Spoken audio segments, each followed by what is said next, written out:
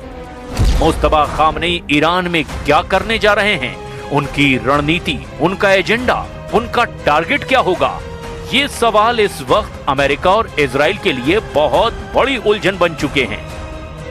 Mustafa Khamenei के video भी बहुत कम हैं, उनके बारे में बहुत कम लोग गहराई से जानते हैं। ये मुस्तफा खामनेई का 2022 का वीडियो है।